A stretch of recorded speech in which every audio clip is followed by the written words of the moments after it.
conseguirmos unir esforço, conjugar vontades e criarmos uma capacidade de participação nesse espaço público.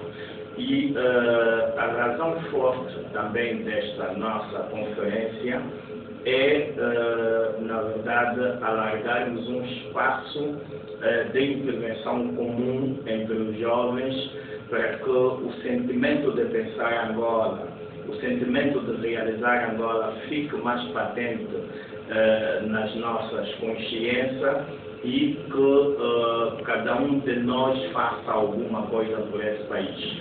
E a experiência mostra-nos que cada um sozinho pode ser forte, mas todos nós unidos somos imbatíveis. E o que nós pretendemos aqui é esta união de força para conseguirmos garantir o futuro no país. E nós só vamos estar unidos em torno de uma causa se tivermos uma plataforma que nos congrega, né? E eu e o Walter tivemos debates acesos na necessidade de apresentarmos ao país um fórum de intervenção e cidadania, que vai ser, na verdade, um espaço de reflexão e ação permanente dos jovens, mas na base de um interesse, que é a defesa dos direitos e garantias da juventude. Digo isso porque eu sou mentor, ou fui mentor, de várias iniciativas no âmbito das políticas juvenis do Estado.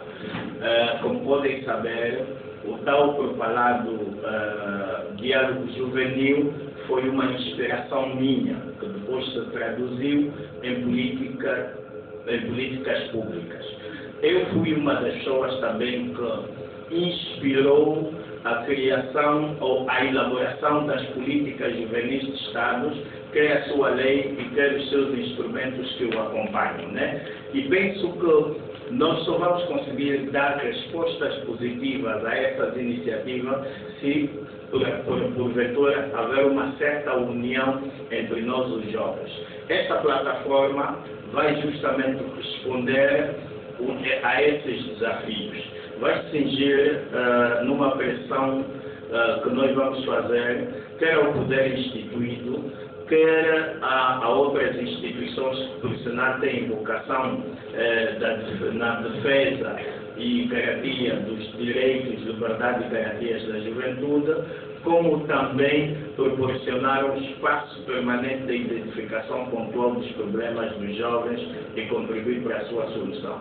É essa a proposta que nós entregamos a todos e pensamos contar com a participação de todos para que, independentemente das paixões políticas, como disse o Walter, político-partidária, crença religiosa e até definição de sexo, queremos criar uma nova abordagem, uma nova visão sobre Angola. E esta nossa geração tem esta responsabilidade, tem esta missão e com esta conferência estamos a começar. Agora, ficaram aqui algumas questões muito curiosas para se responder. Eu queria só dar uma chega ao companheiro que deixou-me o desafio de mobilizar os outros deputados para lutarmos na necessidade de baixarmos as nossas pendências, né? Eu gostaria de dizer, e aliás sou daquelas poucas pessoas que não escondo o que nós ganhamos e o que nós recebemos. O salário do deputado é muito baixo também, se eu posso considerar. O salário do deputado, o salário base, são 400 mil por ano, fora do que as pessoas pensam que é sei lá o que é. Os deputados hoje, independentemente de terem as garantias no quadro da legislação orgânica parlamentar, mas também não têm recebido essas benesses todas, né? E há aqui alguma pretensão de se limitar o deputado, o seu exercício de deputação, a garantias também de certas condições. E tem sido uma luta muito grande que tem se feito para mantermos uma certa dinâmica. Mas hoje, quando nós procuramos reunir esta conferência, nós fizemos uma abordagem com determinadas individualidades, determinadas pessoas que pudessem apoiar a nossa causa.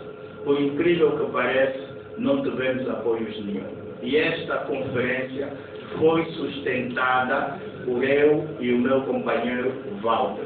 Financiamos essa conferência, nós os dois, e com muito sacrifício, que queremos pensar que através dessa plataforma iremos contar com a contribuição dos demais companheiros, porque julgo ser uma iniciativa de interesse de todos, para o bem da nação e para o bem do nosso futuro. Com estas palavras, gostaria de, mais uma vez, agradecer a participação de todos, desejar a todos bom regresso e que ainda ao longo desta ou da próxima semana iremos fazer chegar as conclusões e resoluções desta conferência. E muito obrigado.